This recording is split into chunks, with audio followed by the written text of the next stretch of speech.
todo mundo aceitar, e aí quando tiver a bolinha vermelha do lado dos minutos, é Inclusive, porque já deixa eu pegar começou o a meu livro gravação. ali. Começou a gravação.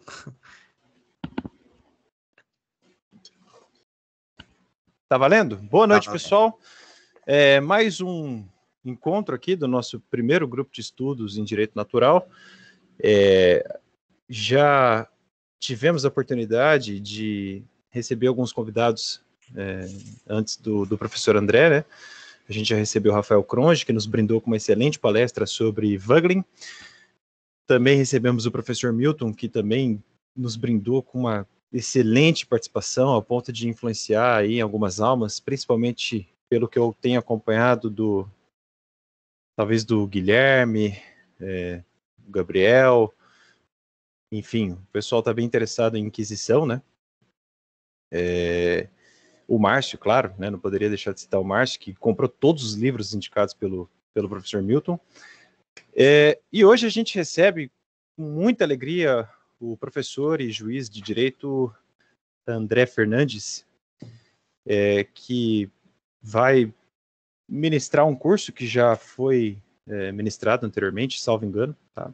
Para colegas da magistratura, um curso de Direito e Literatura, né? Então, algo deveras interessante, e ele filtrou para 5 encontros, cada encontro um texto, né? E hoje, na estreia dele, ele vai falar da Antígona de Sófocles, né? É claro que ele recomendou uma tradução diferente da que eu li, peço até desculpas aqui, André, tá?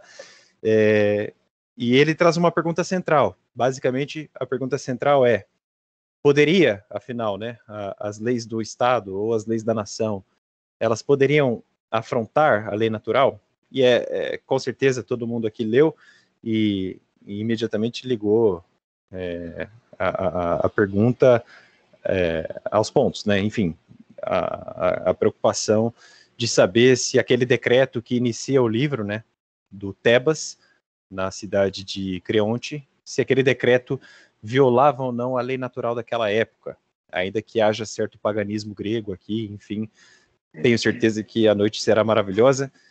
Professor André, a palavra está contigo, fique à vontade, muito obrigado por oferecer e se dispor a comparecer aqui com tanta humildade diante de nós. Professor André só produz coisa boa, tá? Não é jogar de confete à toa aqui, não. É que o cara realmente é muito bom, então é uma baita oportunidade de tê-lo aqui. Muito obrigado, André. Poxa, eu agradeço, Marcelo, a alegria de estar aqui. Eu sempre gosto de estar com alunos porque é sempre uma oportunidade de aprender, né? Eu tenho um curso que chama Formação, Fundamentos para uma Vida Intelectual Docente e Discente, né? E como é um curso que eu sou bastante requisitado pelos professores, né? Então eu fiquei, entre aspas, mal acostumado só dando aula para muito tempo a professores. Nada contra, né? Até porque tem um pé da minha formação na pós-graduação em filosofia da educação. Então o mínimo que eu posso fazer, até por ter feito uma faculdade pública, né? É retribuir isso para professores, né? Trabalhando na filosofia da educação. Mas estar entre alunos para mim é mais dignificante, porque cada um de vocês é uma, como diz o, tô com ele aqui na cabeça porque eu vou fazer uma tradução de um livro dele, como diz o McIntyre, né? Cada um de vocês é uma história, uma vida narrativa, né? Então tem toda uma história com H maiúsculo por trás, né? Tem toda uma realidade rica, né? De alegrias, de afetos, em suma, de uma existência que é irrepetível, né? Então, nessa condição, eu só venho aqui mais para falar e ouvi-los, desculpa, mais para ouvi-los do que propriamente para falar, né? A ideia, dentro dessa proposta, né, eu vou falar hoje um pouco introdutória, que o Marcelo combinou comigo, é tratar de 5 grandes obras aí da literatura mundial, clássicos, né? E se, caso haja aí depois maior interesse, para o ano que vem, podemos pensar em outras 5, mas aí a minha ideia é fechar num autor só, que é um autor, inclusive, que eu fiz um curso de literatura e direito, né? Que é justamente Shakespeare, né? Aqui no nosso curso nós trataremos de uma obra dele, que é Medida por Medida, que não é uma obra mais conhecida, acho que foi a última obra dele antes de falecer, mas é uma obra assim, muito rica, né, em termos de contributos, né, de certa maneira, até epistemológicos ao direito, né. E depois dessa obra, né, que é a segunda do nosso curso aqui, nós trataremos de A Colônia Penal, que é um conto, né, embora seja escrito um livro, mas é um conto curto, acho que tem 33 páginas, se não me engano. Depois iremos para A Morte de Ivan Nietzsche, que é um outro clássico, né, que aí, de certa maneira,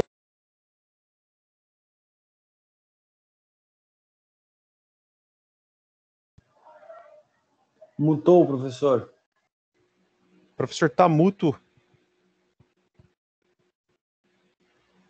Não sei o que alô? aconteceu. Tá ouvindo? Tá ouvindo? Tá ouvindo?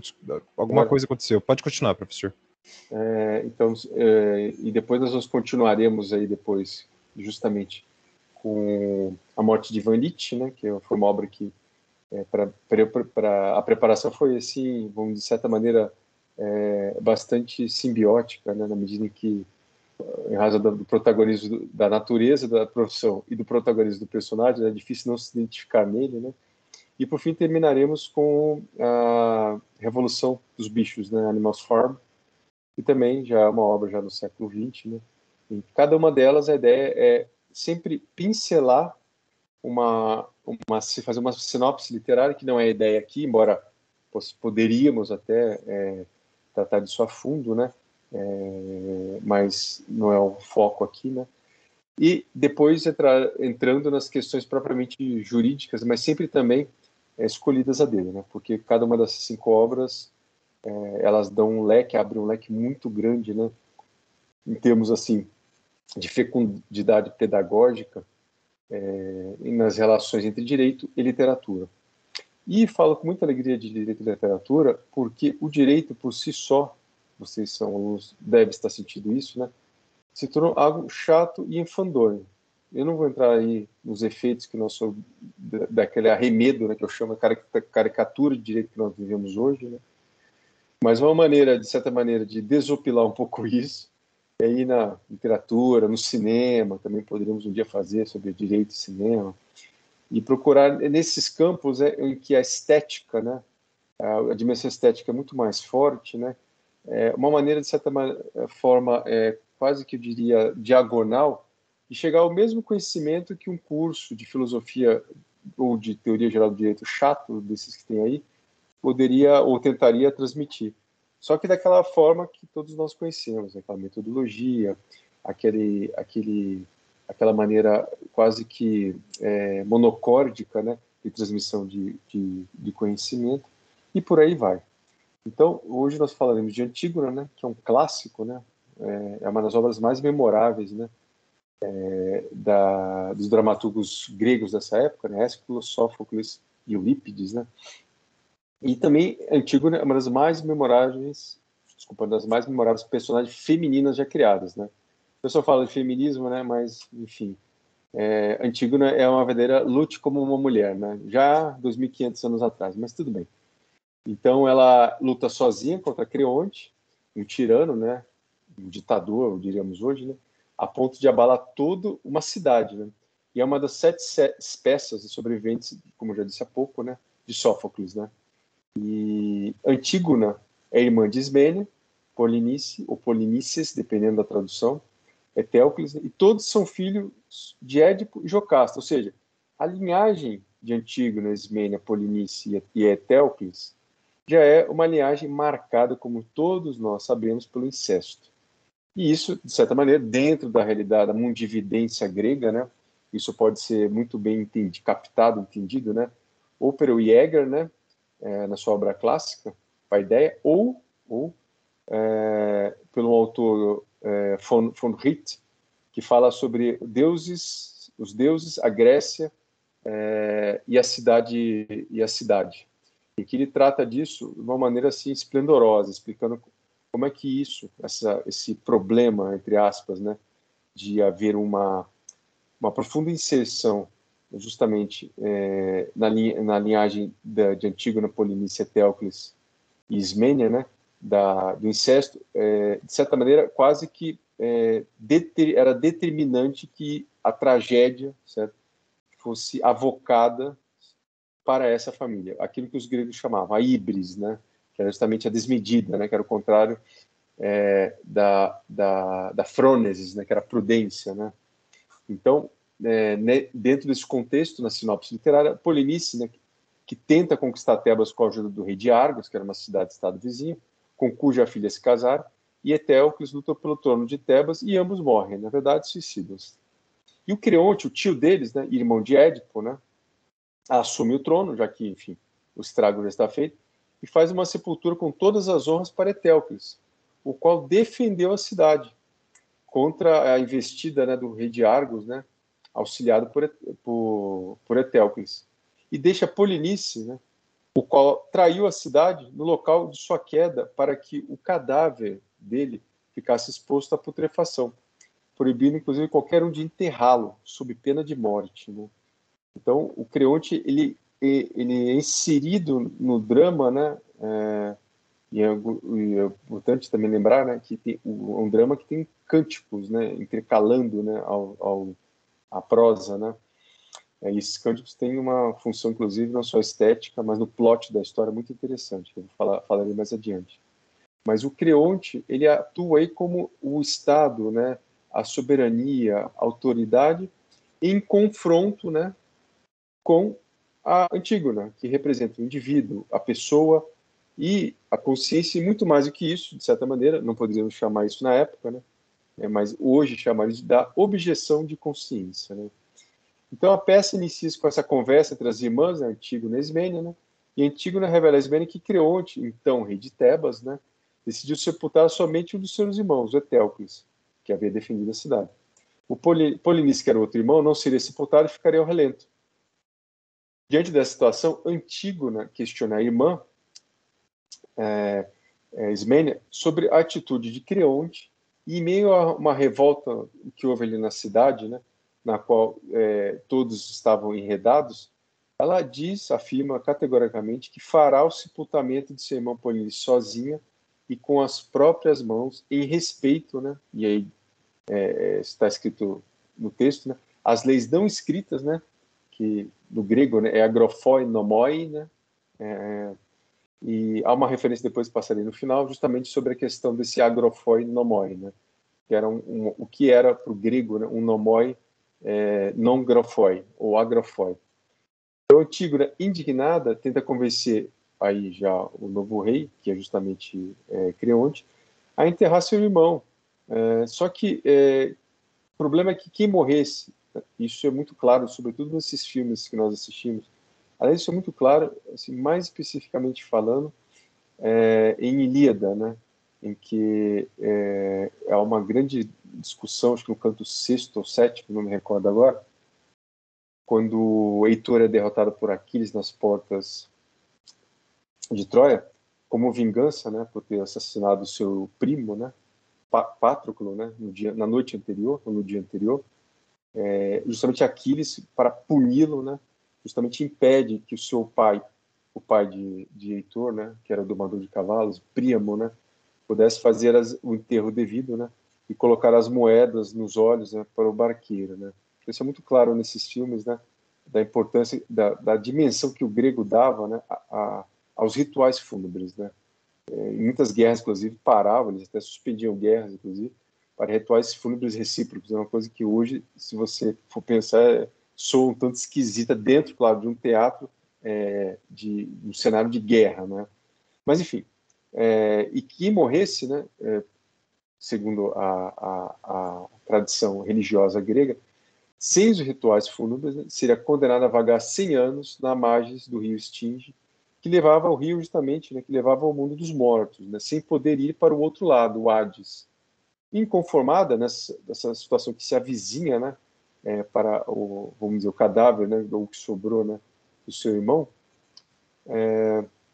que era Polinice, né, Antígona rouba o cadáver insepulto, que estava sendo vigiado, e tenta enterrá-lo com as próprias mãos. Mas nesse exato momento ela é presa enquanto o fazia. Então, dentro dessa trama, assim, bem resumida, né, nessa obra de Sófocles, né, nós podemos perceber no primeiro momento, né, em termos estritamente filosóficos, né, uma preocupação, tá, na excelência da correição do agir, ou de uma reta ratio agibilium, que é o que depois vai ser falado por São Tomás de Aquino muitos séculos depois, né, que é justamente o tema da prudência, né? E dentro desse contexto, né, há um pano de fundo que é o dilema entre um justo natural, que é um koinos nomos, né, hoje chamaríamos de direito natural, né, ou pelo menos lei natural, e um justo posto, né, que é o akoinos nomos, né, que hoje seria assim traduzido assim, e tudo do grego, né, eu sempre costumo falar isso, né, sobretudo nessas dimensões que envolve filosofia e teologia, tem que tomar muito cuidado na transliteração, né, mas hoje nós chamaríamos de direito positivo, são leis postas, né. Então, quando surge a tragédia grega, né, isso é muito importante observar, o termo phronesis, né, que vem de phronein, né, já é de uso corrente da língua popular. Então, o Ésquilo, se não me engano, na tragédia dos persas, né, faz inclusive levantar o fantasma de Dario, reprovando a ação militar, isso, de seu filho Xerxes, que havia ordenado a pilhagem dos templos religiosos depois da invasão da Grécia. Veja que interessante. O Dario, que é persa, que é de outro império, que era, aliás, foi um império uma arquirrival, digamos assim, né, das cidades-estado gregas, né, nesse período, no século V a.C., repreendendo o filho por não respeitar o templo religioso de um outro povo, depois da invasão, porque isso ofenderia os deuses, ou seria uma audácia insolente, né.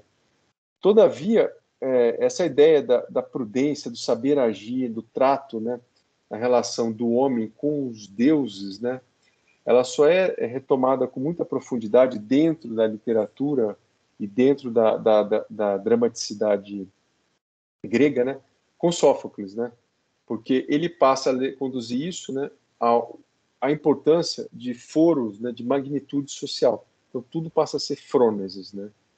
Então, também é importante situar que esse período dessa obra magnífica, né, em termos políticos, justamente o período de transição dos últimos clãs, né, aí século VI, VII, né, para as primeiras sociedades organizadas em torno do nomos.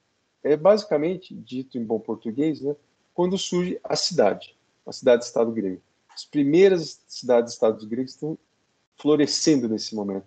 E é evidente, um ambiente em que você vive dentro de um clã, em que normalmente a religião, o costume é passado imemorialmente, né, dos seus ancestrais para você, e, em regra, a pessoa mais velha desse clã, o homem, né, o ancião, costuma ser o pai, o juiz, o legislador, e assim por diante, né, como nós podemos assistir, inclusive, em muitos filmes de época até hoje, né, evidente que quando você sai do ambiente de sociedade de clãs para um ambiente citadino, né, e aí eu digo citadino no sentido de cidades-estado gregas, né, com todas as dimensões que nós conhecemos, que eu não vou entrar aqui nesses pormenores, né, é lógico que há uma mudança muito brusca no que o reflexo disso no comportamento social dessas pessoas, que deixam de viver em ambiente clânico e passam a viver no ambiente citadino.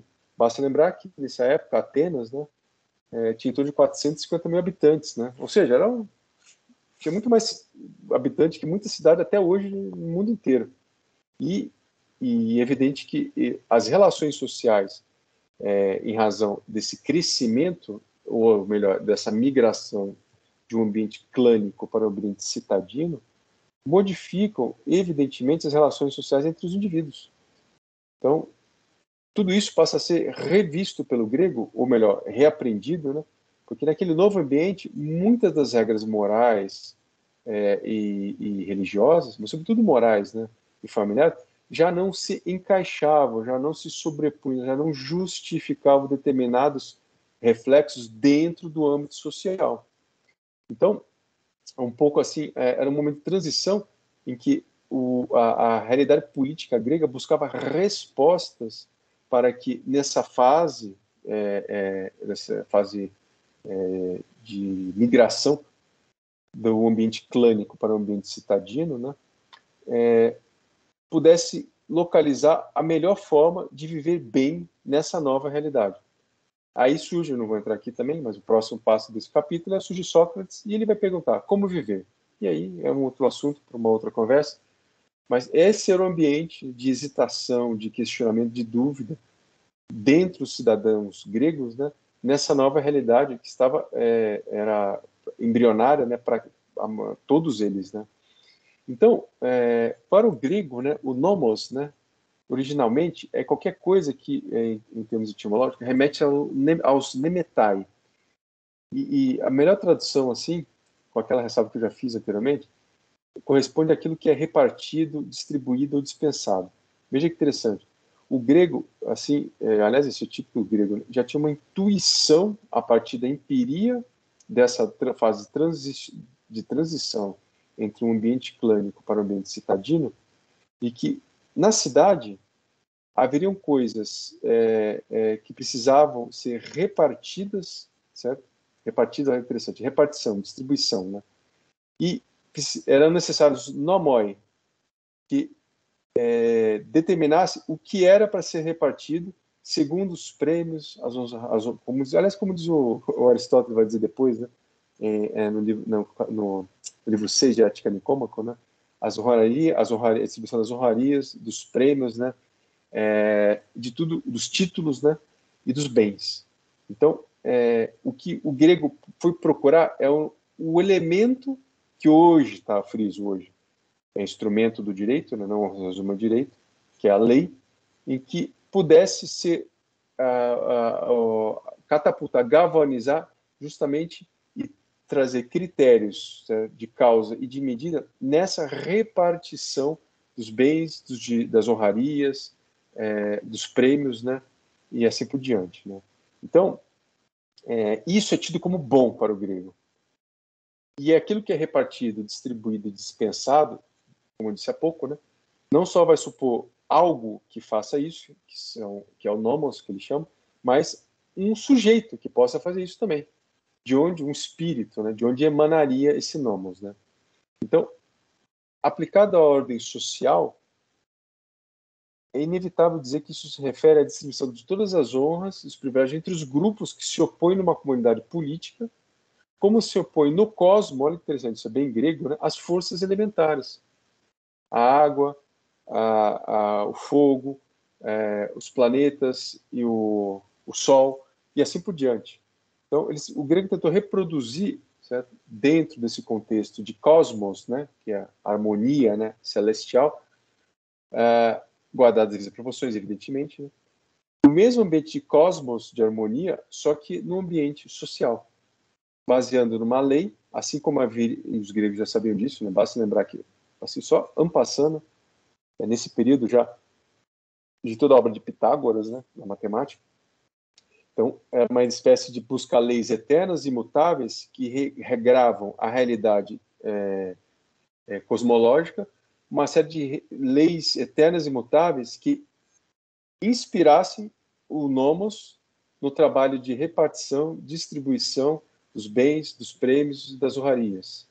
Então, nesse contexto, quando o ideal do homem já não atendia mais, né, que era o ideal, lembremos-nos, né, isso é muito evidente em Ilíada, Odisseia menos, mas sobretudo em Ilíada, né, que aquela ideia de arete, que é da virtude, né, fundada na aptidão retórica e guerreira, né, que gerava honra e prestígios sociais, né, justificava-se no ambiente clânico, já não se justificava mais no ambiente citadino. E por isso foi introduzido o nomos, hoje a lei, seria a lei, no lugar daqueles costumes imemoriais. E tinham dois propósitos, né? Primeiro, o advento, digamos assim, de novas formas de capacidade e de virtudes no corpo social, em superação da antiga arete já em estado de agonia, né? Porque a realidade social já não era mais clânica, já era citadina. E segundo, uma preocupação isso é muito do grego, né? De moderação dos desejos individuais, da irascibilidade que era típica do guerreiro, mas que no ambiente de, vamos dizer, de estabilidade de uma cidade-estado, claro, os persas estavam lá toda hora, né? Eles iam lá, enchiam um pouco a paciência dos gregos, faziam uma lutinha aqui, lá em Plateia, alguma batalha naval, e ganhavam um pouco aqui, perdiam ali e voltavam. Então foi um pouco assim, né? Todo o tempo, numa relação de gato e rato, né? Entre gregos e persas, todos nós recordamos, né? Mas aquela irascibilidade, aquele padrão, e aí o melhor padrão, inegavelmente, é o de Aquiles, né? Que era o padrão da arete grega, dentro do contexto clânico. Aquele padrão de Aquiles já não se justificava mais. Por quê? O ambiente citadino ambiente que havia uma certa ordem, havia uma harmonia, havia uma preocupação com os destinos da cidade, e aí vão surgir outros elementos que vão definir justamente essas aretai. E elas vão passar sobretudo por onde? Pela política, e o direito incluso, né? E pelas ferramentas, sobretudo, da arte retórica, que é justamente o que vai definir muitos dos embates que Sócrates vai ter justamente com quem? Com os sofistas, né? Então, tudo o que nós vemos ali aquela, entre aspas, né? Aquele debate público, né? Entre Sócrates e os sofistas em relação à condução dos destinos da cidade, é algo que justamente vai impressionar Platão, não só isso, mas sobretudo a morte de seu mestre, que foi Sócrates, né? Mas que vai impulsionar Platão e depois Aristóteles, né? E isso é uma opinião, vou dizer, quase unânime entre todos os estudiosos dessa época, né? A formulação da filosofia deles como uma espécie de resposta, ou pelo menos de estímulo, uma resposta racional, àquilo que os sofistas propunham dentro do ambiente das ágoras, né? Do ambiente grego daquela época. Então, essa preocupação, essa migração, né? Em que os sofistas, dentro desse ambiente de migração do ambiente, né, social, os sofistas submeteram o nomos, que seria o Jalém, a uma crítica acertada, sem dúvida nenhuma. Porque a solução estritamente legal, fria da lei, do nomos, né, logo pareceu-lhes o que? Inconsistente. E como eram mestres de retórica, né, pessoas cosmopolitas, viajavam em várias cidades, Tebas, Corinto, Atenas, assim por diante, a Magna Grécia, acusaram justamente a diversidade desse paradigma legal. Em suma, eles pegaram, se me perdoem aqui a brincadeira, o calcanhar de Aquiles, literalmente, né, da questão do nomos. Porque ou ela se resumia a algo estritamente convencional, ou com base no interesse dos mais fortes, aí tanto fortes econômicos quanto preponderância não só econômica, como política, né, e social também, ou o nomos representava a expressão de tendências naturais contra os abusos da legalidade positiva. Isso é muito claro em Platão, tá? Vocês procurarem no livro 1, tem a discussão em Trasímaco, o Sócrates e o Glauco, né? Em Gorgias também tem isso, Protágoras também. Então, nesses diálogos, né, platônicos, fica muito clara a preocupação com que Platão via justamente a crítica, sem dúvida, acertada quanto à substituição dos costumes e morais pelo nomos. Só que a solução trazida pelos sofistas, né, equivocada. Por isso que Platão, né, vai, de certa maneira, quebrar a cabeça, né, para poder responder e formular toda uma filosofia que, se não foi inspirada, digamos assim, diretamente, assim, ou foi a causa, digamos assim, a causa eficiente não foram os sofistas, poderíamos dizer que a causa, pelo menos remota, foi justamente não só a morte de seu mestre Sócrates, né, por todos os motivos que nós sabemos, né, mas também, sobretudo, né, a formulação de uma racionalidade prática que pudesse contrapor, certo, a retórica sofista. E a arbitrariedade, justamente, né, é o pano que surge nessa diversidade, nesse debate trazido pelos sofistas, é o pano de fundo, um outro pano de fundo, além da prudência, né, tratado por Sófocles e Antígona. Então, nós podemos dizer aqui que Creonte, né, simboliza a juridicidade fundida na legalidade, como se juridicidade fosse sinônimo de legalidade. E aqui eu vou fazer uma citação que eu procurei aqui para preparar para vocês, de um livro que eu retirei, que é o do Morrison, é um clássico anglo-saxão de filosofia do direito, né? Ele fala aqui: os sofistas Sócrates, Platão e Aristóteles na filosofia e Sófocles, em sua célebre Antígona, na literatura por sua vez, assumiram a tarefa de compreender esse novo ideal, que era o ideal citadino, né, o fim da sociedade clânica, uma sociedade citadina, correlacionando ao problema do justo. Porque os gregos já tinham uma certa intuição de que a justiça deveria corresponder a uma expressão unitária e integrante do cosmos e dos valores de convivência social. A justiça deveria ser o verdadeiro pressuposto de toda a ordem jurídica no mundo espiritual da polis, onde já se percebia que um justo natural antecedia um justo legal, servindo-lhe de limite e baliza ética. É uma correlação de origem estritamente grega e, em virtude do modo de sentir e da própria tradição grega, por sua íntima razão e força, sempre ressurge ao longo da história e jamais foi superado. E aí ele termina aqui dizendo que frisa que a importância do contributo grego, né, para a noção de um justo natural decorre justamente do fato de que, pela primeira vez na história, o homem ter despertado para a consciência do problema e que juridicidade não se funde necessariamente com legalidade. E aí ele remata dizendo que não houve uma proposta deliberada de composição epistêmica, né, de critérios capazes de distinguir a juridicidade da legalidade, o justo natural do justo legal. Mas isso só vai ser iniciado depois com Aristóteles e depois, como diz o autor aqui, desenvolvido adiante já pela patrística e pela escolástica. Então, aqui nós podemos, de certa maneira, levantar a partir desse quadro, né, que se funde, isso é muito bonito, é típico grego, literatura, direito, filosofia política, virtude, justiça, né? Algumas questões jurídicas, né? E eu digo questões porque eu não vou dar resposta nenhuma, né? Que a obra levanta, né? Já disse uma no começo, que é a questão da prudência, né?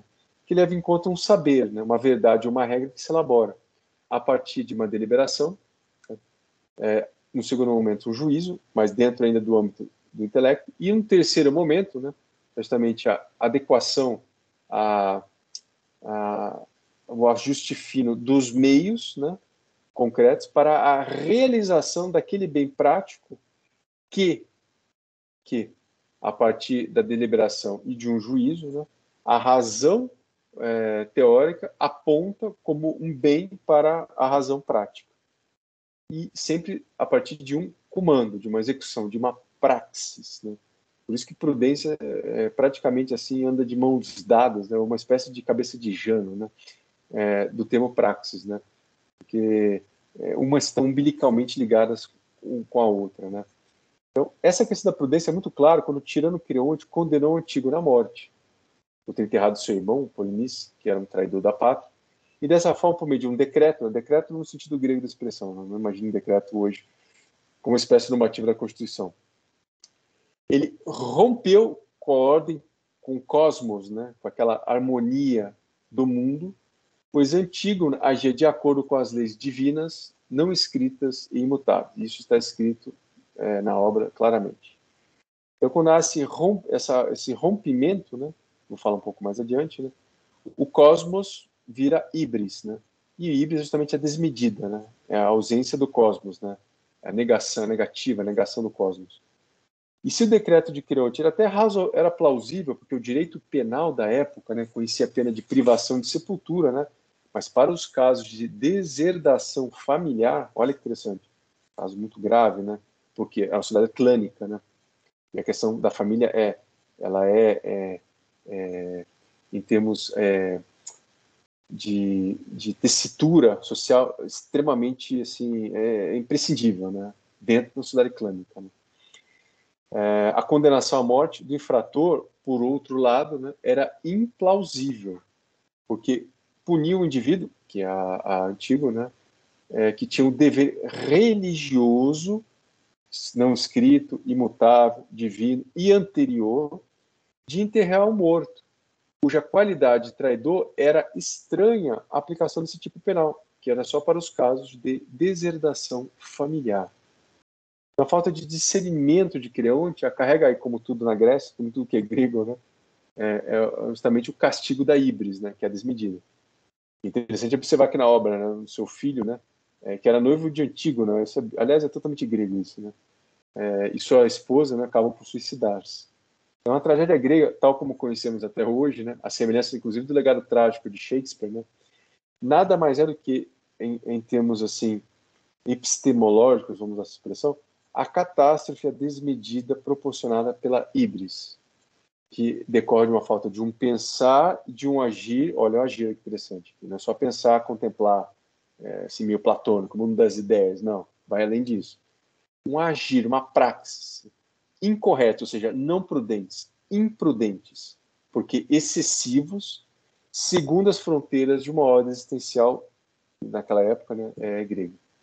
E isso fica muito evidente, né, na última estrofe, né, no epílogo, né, que é o ponto 1350, né, da peça, em que o coro, falei no começo, né, da importância do coro, né, o coro faz uma espécie de vários interlúdios, né, e não é só, vamos dizer assim, música para boi dormir, né, a inserção do coro, não só do ponto de vista do plot, digamos assim, literário e dramático, mas também daquilo que nós propomos aqui hoje, né, ele traz muitos elementos, né, que de certa maneira, literalmente, porque era um coro, vão cantar, né, muitas das questões que nós estamos aqui levantando como questões, como hesitações jurídicas, né.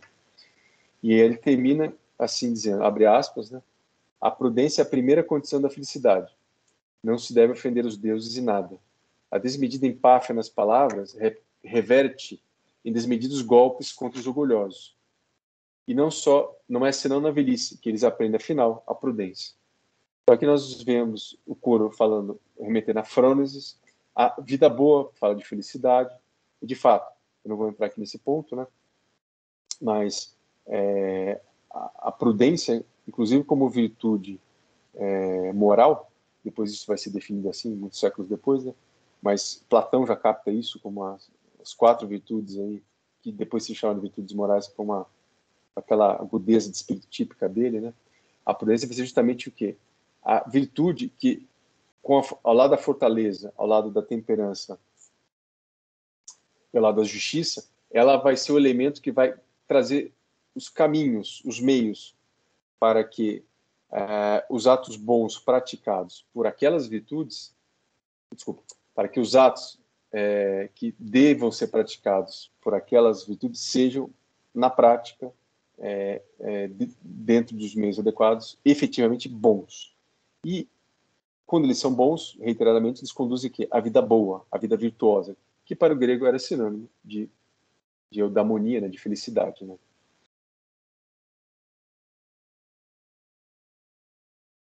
Então, fechando aí, esse primeiro ponto de questão jurídica, passamos ao segundo, né? Que é justamente a pergunta que é lançada na arte da apresentação hoje, que é justamente a existência de uma juridicidade versus uma legalidade, ou não necessariamente versus, né? Mas pelo menos aí como antagônicos dentro da realidade grega, Frígio, né? E aí há limites para o direito criado pelo Estado, há limites pelo direito criado pela soberania. Quais são esses limites? E como fica o cidadão que, em regra, como destinatário desse direito, ele pode se voltar, baseado num direito suposto justo, natural, um direito natural, contra os excessos, contra a híbris do soberano, certo, da autoridade, e hoje que nós chamaríamos de objeção de consciência, né, seria justificado, no caso de Antígona, né, ela ter literalmente tomado de assalto, raptado, né, o corpo do cadáver, pelo menos do irmão, né, para poder enterrá-lo, como dizia, como mandavam, né, como prescreviam as leis gregas, né. E dentro desse ambiente, né, não só antigo, né, mas eu vou lançar aqui só 3 experiências históricas, né, que são muito ricas, né, nesse antagonismo, né. Eu falo talvez bem entre aspas, tá? Porque o direito natural não é oposto ao direito positivo e eles são basicamente o mesmo direito, né? Só que, vamos dizer, unidos por composição, digamos assim, né? Nós temos o ius gentium, né? Que é a experiência logo alguns séculos depois grega, romana, né? Baseado no princípio, aí sim, dos jurisconsultos romanos, de que ius ex persona orito, né? Que o direito emana da pessoa, né? muito bonito, aliás. Foi o trabalho da minha tese, da minha dissertação de mestrado.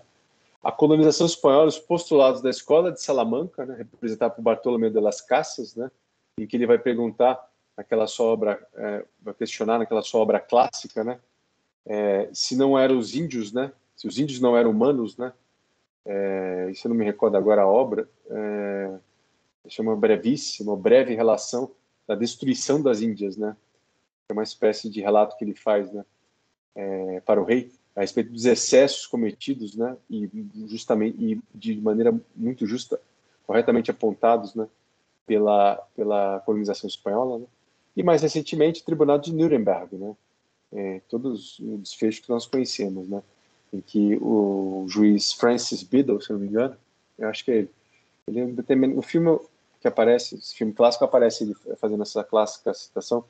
Diz que os indivíduos têm deveres naturais a cumprir acima dos deveres nacionais que um Estado possa impor aos seus indivíduos. Então, dentro dessa questão de justo natural e de justo posto, né, de juridicidade versus, e bem entre aspas, legalidade, a ideia de justo natural do grego, certo? Ela parte de uma ideia de imutabilidade, são princípios que são como os princípios, as leis, né, eternas e imutáveis do cosmos, né? E por isso são atemporais. A ideia de universalidade, né, difusa em homens, se não me engano, a expressão do Cícero, que ele vai depois, mais para frente, com o estoicismo, e, de certa maneira, também o neoplatonismo, né, mas o estoicismo já, no ambiente romano, né, vai chegar a captar essa ideia de universalidade, né, mais claramente, né. O acesso por meio da razão, a partir da intuição ou da revelação. Os princípios de direito natural seriam, dentro da realidade grega, dados e não construídos ou fruto de um acordo, vamos usar uma expressão moderninha, né, de um consenso intercruzado, né, de cidadãos, né, e o justo natural é a função primordial do direito, tá, que é a busca de uma ordem normativa justa. Então, o direito entendido como justo concreto, certo? E quando eu falo de direito entendido como justo concreto, é o direito que é objeto da justiça. Veja que interessante. Porque se a justiça dar a cada um o seu, e o seu é o direito é objeto da justiça. E o direito antecede, interessante observar isso, né? Só para reforçar a ideia de que o direito positivo é bom, né? Desde que tenha uma reta ratio, né? Mas o direito, ele antecede a justiça, porque o direito está para ser realizado como justo concreto. O direito não está pronto e acabado nos códigos. Por ser objeto da justiça, que consiste em dar a cada um o seu, ele tende-se, né, ele tensiona-se com S de tensão para a sua realização no ambiente social concreto histórico. Então o grego tinha isso muito claro, né? Porque não adiantava só haver leis eternas e imutáveis, mas mais do que isso, né? Essas leis eternas e imutáveis deveriam iluminar a atuação da autoridade, que por intermédio dos nomoi, certo? Poderiam constituir leis, certo? Uma normatividade, digamos assim, né? Não vou chamar de lei aí, mas hoje seria a lei, que seria instrumento do direito, né? Causa e medida dele, mas uma normatividade que permitisse a harmonia social e que evitasse justamente a desmedida ou a híbris, que para o grego era sempre sinônimo, não só no direito, né? Na filosofia política, mas sobretudo na literatura, de tragédia como essa aqui, que é Antígona, é a nossa principal e grande heroína, e com sobras, diga-se de passagem, né? Simbolizando tudo isso que essa hesitação do grego, né? Que comungava, né? Uma preocupação com os destinos da cidade, a condição dos destinos da cidade, mas também uma preocupação em que os destinos da cidade estivessem a todo tempo em harmonia com o cosmos, né? Formando uma coisa só, de maneira que assim evitava-se justamente a questão da híbris, né? Então acho que é isso, pessoal. Tudo bem curtinho aí. Excelente, André. Estou aberto aí, acho que estou aberto ao debate aí. No WhatsApp eu o elogiei. Eu falei, nossa, mas que clareza, né? Que didática. É inevitável, né? Pensar-se na na virtude cardeal aqui da prudência, né? Que não à toa é colocada muito posteriormente, evidentemente. Falando que eu preciso ligar o carregador, tá acabando a bateria. Não, tudo bem. Dá tempo? Vai falando. Não, dá tempo, vai falando. Não, ela é colocada como uma verdadeira viga mestra, né, de todas as demais, da prudência. Ou melhor, da prudência sucede necessariamente a justiça, a fortaleza e a temperança. A sua fala e também a obra e o tipo de exposição feita me fez pensar, até rendendo uma homenagem aqui, na tese de doutoramento do Frederico Bonaldo. Ele tem um livro chamado Prestação Jurisdicional e Caráter. Ah, sim, eu fui membro suplente dessa banca aí. Ah, é? Olha que interessante. Eu, coincidentemente, na época, eu estava escrevendo uma obra, que aliás é minha tese de pós-doutorado, que é justamente Ética Judicial das Virtudes. Então, puxa, sem saber, nós estávamos certinho. Assim, escrevendo coisas parecidas, né? Só que a minha pretensão era de trazer, aí claro, diferentemente do Frederico Bonaldo, a experiência judicial, né? Eu tenho 25 anos de serviço público, né? Mas a partir da leitura do Código Ibero-Americano de Ética Judicial e do Estatuto Nacional da Magistratura. Então, eu queria, a partir de uma teoria de ética das virtudes, trabalhar, aí sim, do ponto de vista deontológico, né, deixei claro isso, né, esses dois estatutos normativos aí da ética judicial. Né. Nossa, coincidência feliz é que o professor citou a famosa concepção do Ulpiano, né? Pronto, tá ligado aqui. A justiça é a vontade constante e perpétua de dar a cada um o seu direito, né? Sum cuique tribuensi. E a pergunta central da tese do Bonaldo, estou com o PDF aberto aqui, foi a seguinte. Ele diz, foi então que me ocorreram as perguntas cruciais que me conduziram a escrever o presente trabalho. Aí vem as perguntas, né? Em que medida alguém consegue atribuir a cada um o seu direito sem que tenha vontade constante e perpétua de fazê-lo? Conseguirá fazê-lo de modo habitual ou só de maneira esporádica? Alguém que possui a vontade constante e perpétua de dar a cada um o seu direito consegue atribuir-lhe de maneira mais precisa que alguém que não possui essa vontade? É inevitável pensar e atrelar essas perguntas do Bonaldo e também a exposição do professor com a atitude aqui do rei, né? Que simplesmente baixa um decreto, num linguajar pouco sofisticado, é verdade, mas é um jeito fácil de entender e de traduzir, né? E menoscaba todas as demais opiniões. Né? Ele não teve uma circunspecção, ele não foi cauteloso para reunir o que é um atributo de humildade, né? E mais tarde ele acaba se deparando com... É engraçado que ele perde tudo, e perde até o próprio filho, que acaba tentando matá-lo ou agredi-lo com uma adaga. Ele consegue fugir, e o filho, enfim, se mata. E aí ele, no final, diz, olha, eu fui teimoso e eu matei meu filho, a responsabilidade é minha. Embora a ação tenha sido dele, eu acabei contribuindo para essa causalidade. Então a grande lição da obra é essa. Pessoal, alguém quer comentar? Fiquem à vontade. André, eu não sei qual que é o teu tempo. Tá? Não, até eu tenho mais meia hora aí, 30 minutos. Mas cuidado, hein? O pessoal se empolga aqui. Mas, pessoal, meia hora então, para não prejudicar então a noite do professor André. Quem gostaria de participar, perguntar? Tem uma turma metaleira aí, gostei do pessoal.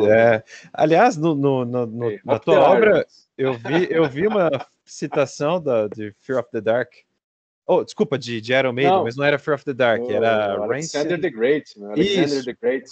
Espetáculo. Aquilo ali é uma aula, um clássico. É muito bom, né? Bons tempos. Clássico. O Ruiz é metaleiro mesmo. Ele comprou a camiseta nova do Edu. Letra maravilhosa, história, a harmonia da música. Cara, é uma letra perfeita, cara. Não tem como não gostar, cara. Bom, a palavra, acho que eu vou passar então para o Pedro Costa, que ergueu a mão primeiramente. Vai lá, Pedro. Vamos lá. Boa noite, professor. Obrigado aí por essas palavras e pelo seu tempo.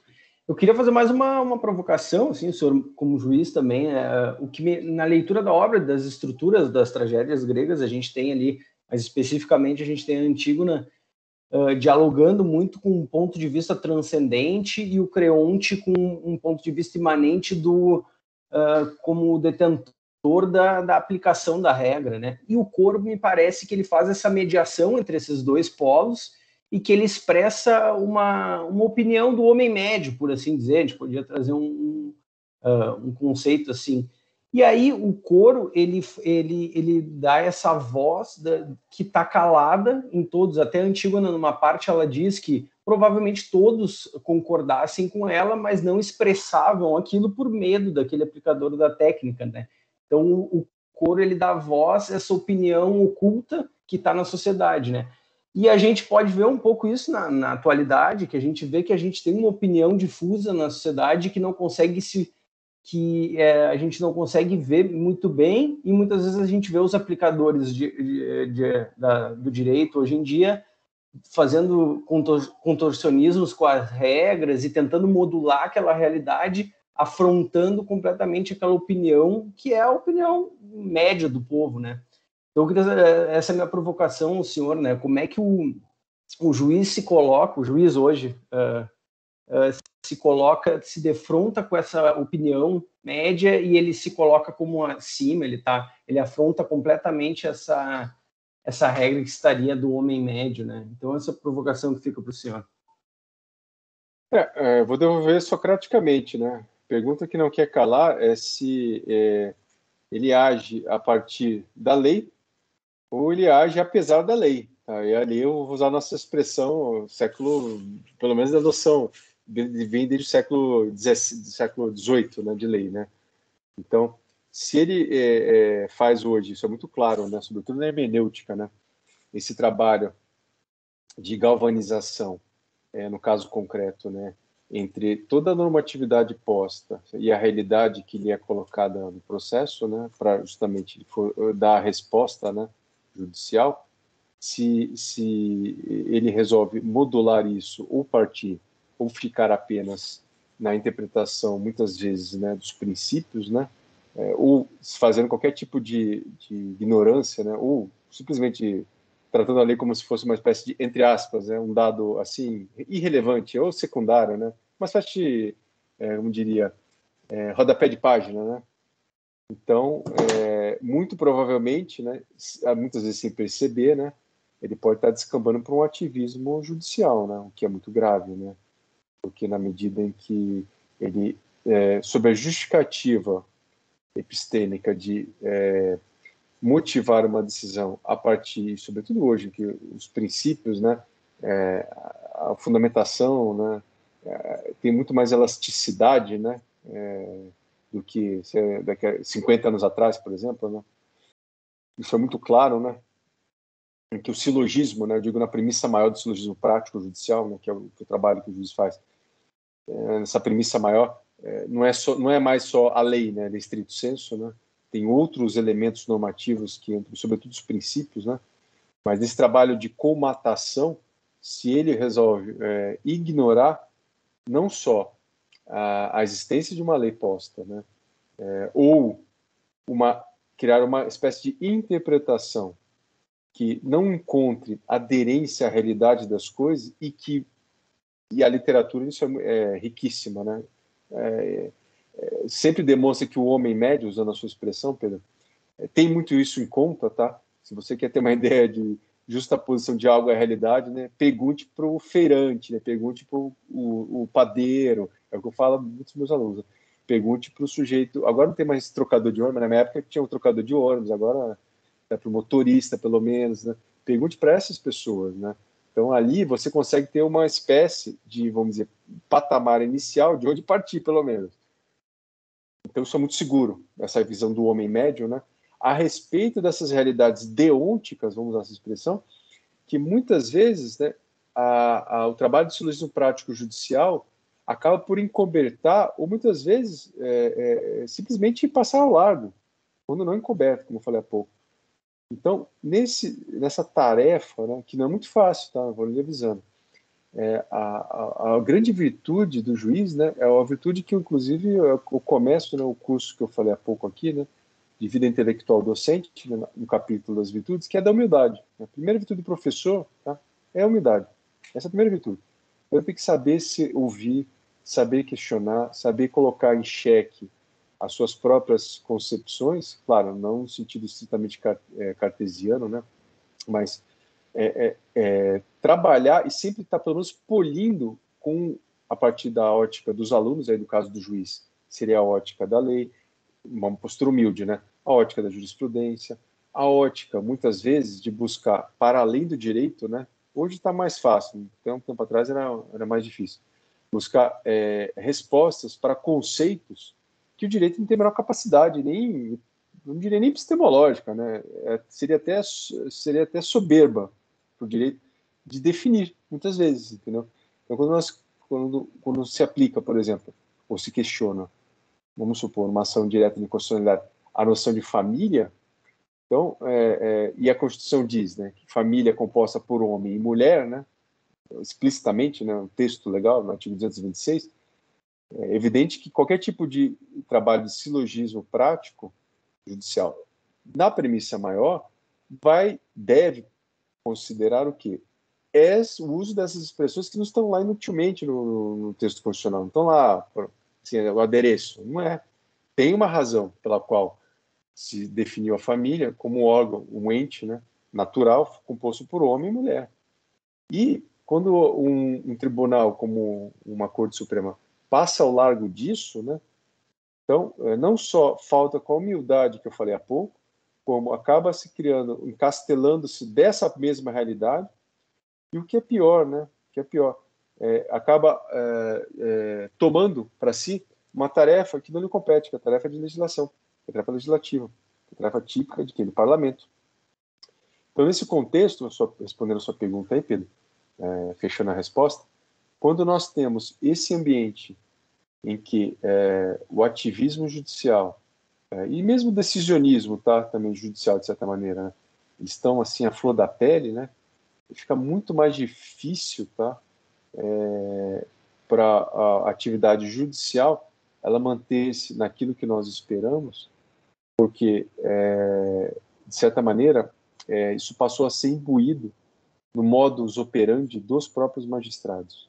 Aliás, foi um dos motivos pelos quais eu deixei da formação, né, tanto na Infam quanto na Escola Paulista da Magistratura, a partir de 2018, né, porque eu já era, nesse ponto, né, eu já era uma andorrenta que não fazia um verão, já percebi claramente que eu estava sozinho, ou tinha eu mais um lá, e aí era o momento estratégico, né, de ceder sem conceder, mas com o ânimo de recuperar, mas não lá, entendeu?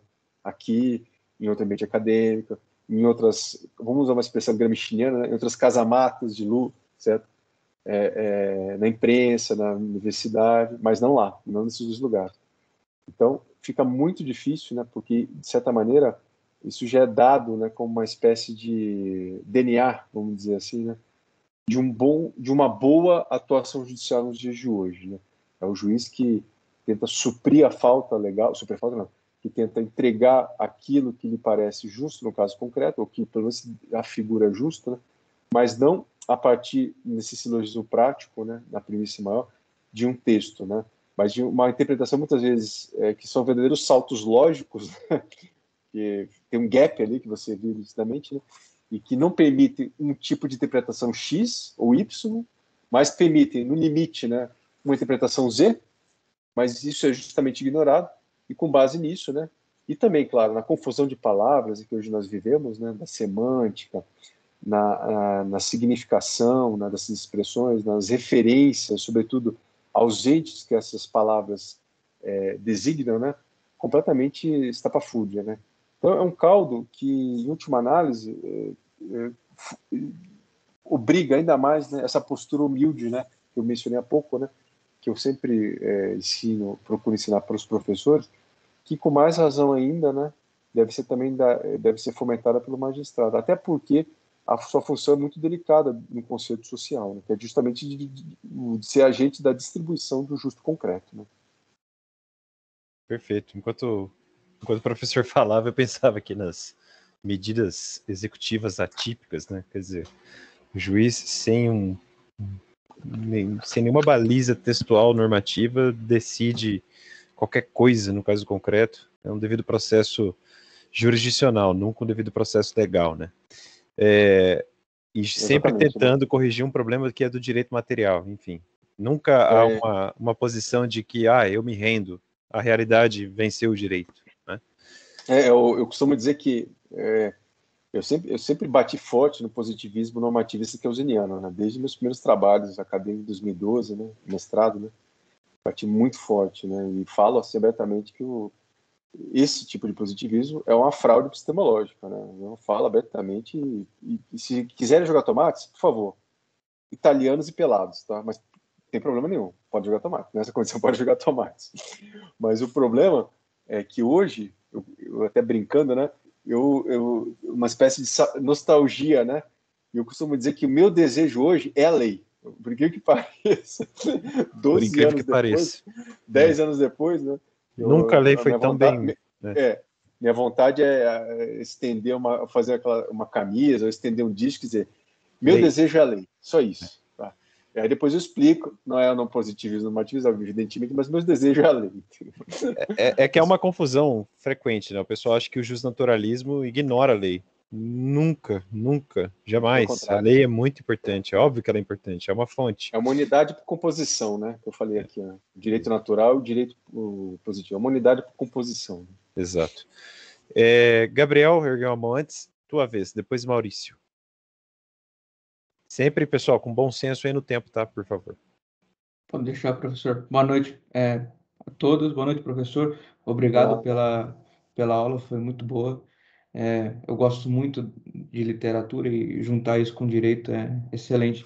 E enquanto o senhor fazia a sua apresentação, a sua aula, eu lembrei de um trecho do Gorgias, de Platão, onde ele fala sobre o tirano, e ele fala também sobre o sofista, se eu não me engano, ou sobre o falso orador, que ele é o que, na verdade, tem menos poder no seu estado, porque enquanto ele pensa estar fazendo o que quer, na verdade, ele não está fazendo, porque ele pensa estar fazendo o bem, mas, na verdade, ele, por fazer o mal, aquele bem que ele pensa fazer não acontece. Então, ele acaba fazendo o que não quer e não tem poder nenhum. E aí, isso acaba sendo bem representado na Antígona, porque o Creonte, ele faz toda essa tirania, mas no final ele acaba perdendo seu próprio filho. Então a ação dele de prejudicar o outro e de querer matar a Antígona acabou resultando na morte do filho. E o senhor falou até da Ilíada também, claro que eu acho que aí eu faço uma extensão muito grande, mas a gente pode ver isso também com o Aquiles, quando ele se recusa a ir para a batalha e por próprio ego, por próprio orgulho, e acaba perdendo o Patroclo por causa disso. E aí, quando ele vê que a ação dele fez com que o Patroclo morresse, ele vai lá e vai para a luta. E do outro lado, o Heitor, que por orgulho também quis desafiar o Aquiles e por causa disso também morre. Achando que era o Patroclo na batalha, né? Então, Sim. realmente. Isso da... eu citei aqui há pouco, né? Mas essa questão da híbris, né? O grego isso era muito forte, na cidade de Cosmos e híbris, né? Isso era muito forte, né? Então, o grego jamais, né? Jamais pensaria em construir algo, edificar algo, ideia, instituição, em que em algum momento, né, pudesse gerar algum tipo de tensionamento, né? Tensão, né?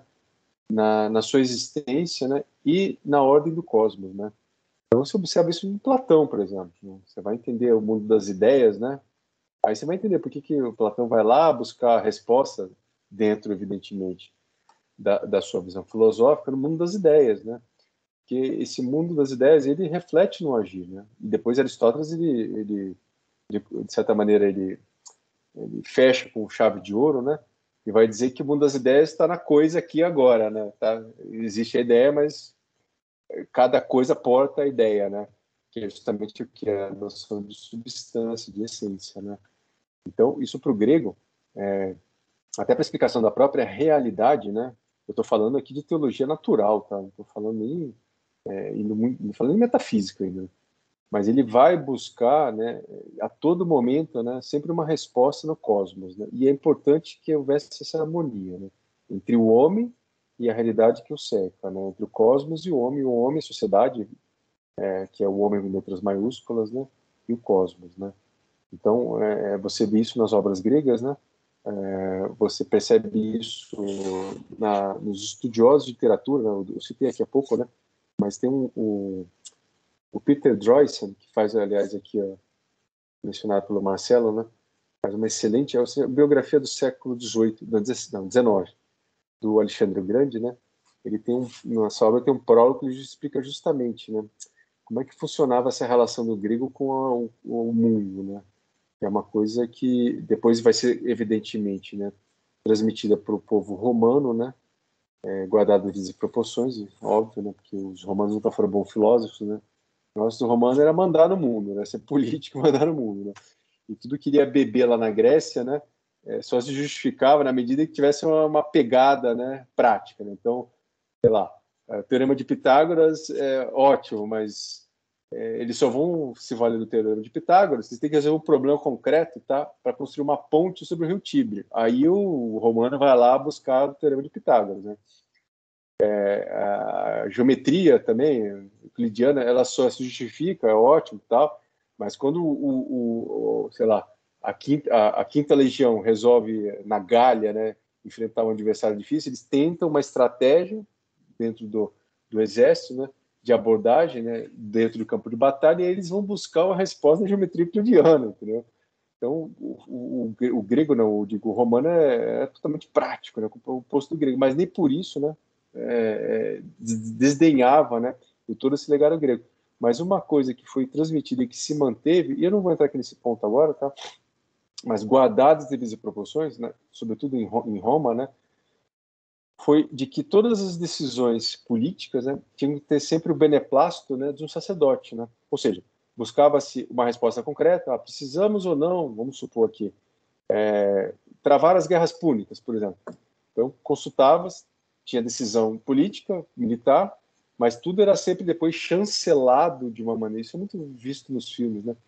De uma maneira ou de outra, né, pelo um sacerdote, né, que dava o aval, né, dos deuses, né, para que aquela decisão tomada concreta, né, histórica e material, né, ela não pudesse quebrar a harmonia, né, que havia entre o homem e os deuses romanos, né. Então isso é transmitido assim muito nitidamente, né, essa visão grega, essa harmonia, né. E isso continua até, olha, isso aí vai até Descartes, tá? Até Descartes. Depois de Descartes, aí a coisa, vamos dizer assim, degringola um pouco, parte para outro rumo, né? Mas na Idade Média você também percebe isso, né? Justamente essa harmonia do conhecimento, né? Rumo o quê? A Deus, né? Deus como princípio unificador de todo o conhecimento. E a partir daí vem toda a árvore do saber, ok. Então, na Idade Média também se viveu isso, né? Essa questão da unidade, da harmonia, né? Entre o profano, né? Que é o conhecimento, e o sagrado, né? Tanto na política quanto no conhecimento, né? E na realidade grega na filosofia, né? Perfeito. Maurício, acha que é muito longo ou saideira? 10 minutos aí. Coisa rápida. Tranquilo. Vai lá então, para fechar. Obrigado, viu, André, pela disponibilização também desse tempo. Quando o professor André e o professor Marcelo estavam falando acerca da unicidade, né, até uma complementariedade do direito natural, do direito positivo, eu não pude deixar de pensar a respeito das consequências práticas, né, por exemplo, de quando alguém desobedece o direito positivo, né? Quando isso acontece é tudo muito claro. Existem as sanções legais, né? No entanto, mesmo não pode ser dito com tanta certeza no que se refere ao descumprimento do direito natural. A obra ela traz uma coisa muito interessante, né? Que é a grande tragédia no final ali, né? Ou seja, a imprudência levou à queda de tudo, e isso até na experiência concreta, né? Isso pode ser observado, né? Como, por exemplo, na própria Segunda Guerra Mundial, né? Uma grande catástrofe, né? Que advém de vários cumprimentos. Então, eu fiquei pensando, a Antígona, ela fez uma coisa, né, que para movimentar a história, que foi exatamente a desobediência civil. Então, a personagem se surgiu com uma desobediência civil em nome do direito natural, e isso acabou guiando, digamos assim, né, pro grande final ali. Então, pensei comigo, assim, seria desobediência civil, ela poderia ser uma desobediência civil em nome do direito natural, uma maneira de corrigir o direito positivo? Ou isso seria, na verdade, um grande risco, né, à ordem social, né, por outro lado? Você levanta uma questão muitíssimo interessante da desobediência civil, né, que o Thoreau vai falar no século XIX, né? Só que ele já parte de outros referenciais teóricos, né? Mas, de fato, né, a desobediência civil, ou mesmo a objeção de consciência, né, no momento anterior, né, é uma maneira muito prática hoje, eu digo hoje, né, e naquela época também, mas hoje sobretudo, né, de você fazer prevalecer em casos em que existe a iniquidade, né, ou a tendência, né, de totalizante do direito positivo, de englobar, né, ou ignorar, ou tomar o lugar, né, o que acontece é isso, do direito natural, como uma resposta real de se viver isso. Porque é importante lembrar, né, que o direito natural é uma parte da lei natural, tá? Justamente a lei natural aplicada ao direito naquilo que diz respeito à relação com o outro, de relação de pessoa com pessoa, de pessoa com bens, né? Mas a lei natural é uma lei da liberdade e para a liberdade.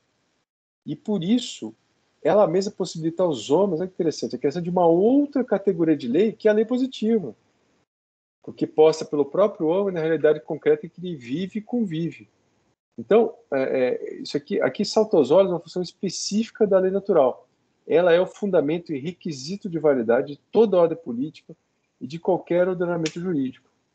Então, ela necessariamente é baseada nesse ponto da lei natural.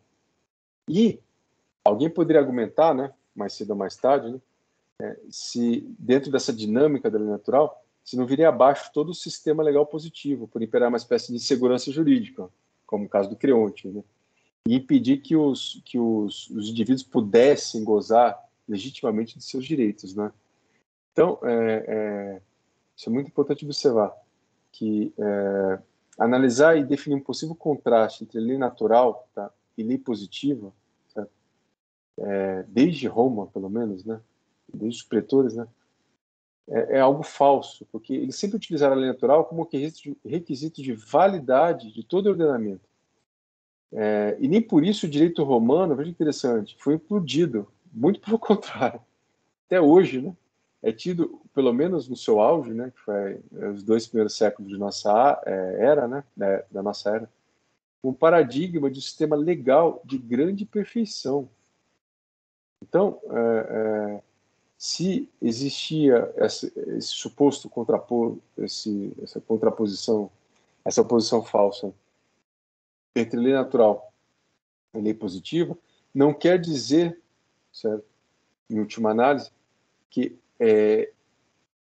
elas andassem ou andem, né, melhor dizendo, hoje de uma de costas pela outra. Pelo contrário, né, porque a lei natural, ela justamente, né, dentro das discrepâncias inevitáveis, né, da lei positiva ao longo dos tempos, né, como por exemplo, da própria escravidão, né, o elemento mais concreto, né, mais assim observável, né, de que ela é inevitável, eu diria, tá? Inevitável. Que existe uma voz, né, que é essa voz que você mencionou da Antígona, né, pela via da desobediência civil, que clama na consciência do cada homem e que revela que acima de toda legalidade, todo direito posto, né, que conteúdo histórico, variável, contingente, concreto, existe uma outra, certo, legalidade que se ajusta a uma dada ordem de princípios e valores absolutos e que impera indeclinavelmente mais além da vida efêmera e transitiva de que gozam homens e povos, né? É aquilo que São Paulo vai dizer, né, expoentes tão opostos como São Paulo e Rousseau, né, que é a lei escrita no coração dos homens, né? Então é interessante observar, né? Por isso que a lei natural não é acessível somente aos juristas, aqui nós que estudamos, cientistas políticos, moralistas, não.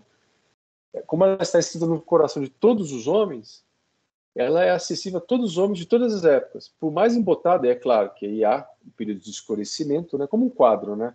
O quadro tem luzes e tem sombras, né? Por mais embotado que seja, tenha sido ou que seja, né? O climão, digamos assim, né? Civilizacional moral, né? Evidente, quando é decadente, né? Esse embotamento ele é maior. E aí a observação, não só a observação, isso é importante, né? A captação, né? Intelectual, mas sobretudo, né? A vontade de cumprir essa captação intelectual, ela fica extremamente vulnerável. Basta lembrar aqui os últimos 3 séculos do Império Romano, acho que não preciso dizer nada, né? Que é decadência total, né? Decadência avec elegância, como diz a música, né? Um pouco isso, né? Mas decadência. E aí surgem todos os tipos de barbaridades do ponto de vista da legalidade positiva, né?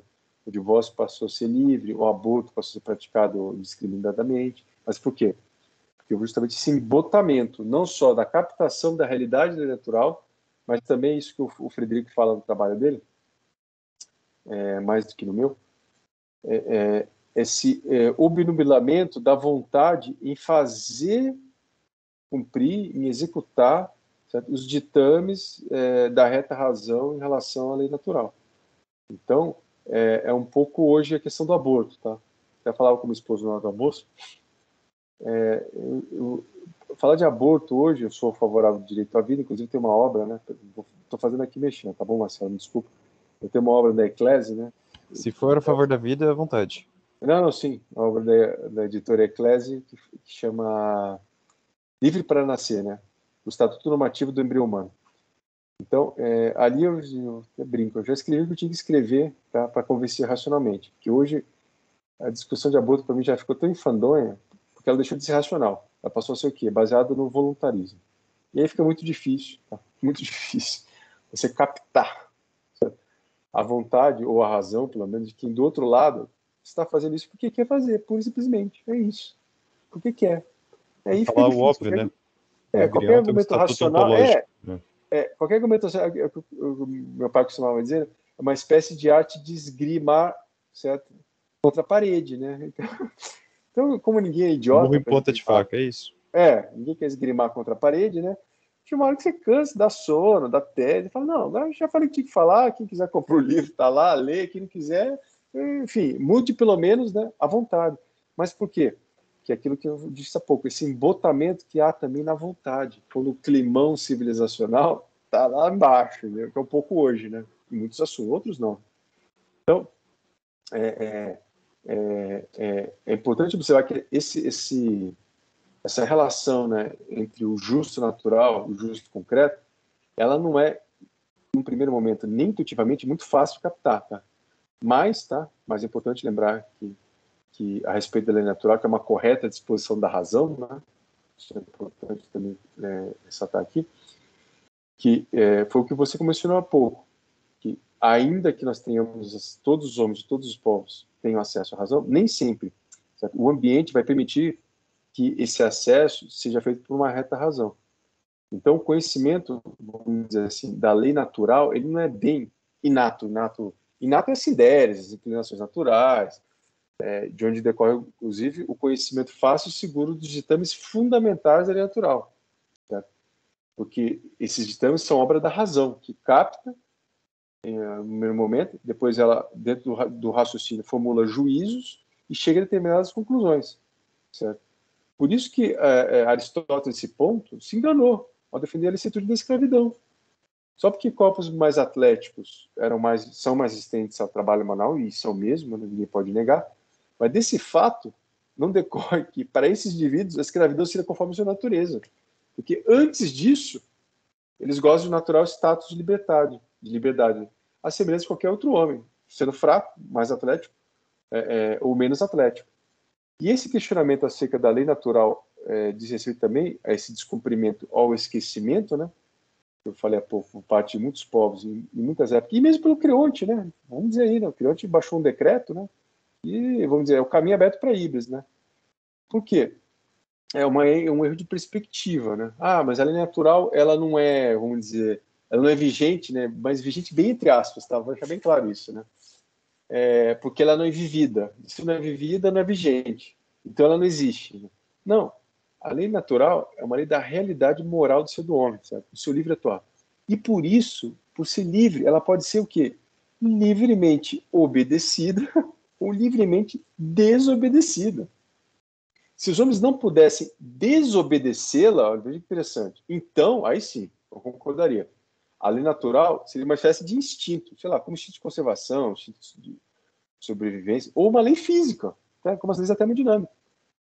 E muitos homens, de fato, durante toda a história, e até hoje, né, a desobedecem a lei natural. Então, com isso, apenas podemos concluir o quê? Não que a lei natural não seja, entre aspas, existente ou vigente, mas que a degradação, o embotamento moral do ser humano, né, já está bem estendida para chegar a esse ponto. E se um dia, tá, vamos deixar claro aqui, por hipótese, tá, todos nós, tá, resolvemos ignorar a lei natural voluntariamente, certo?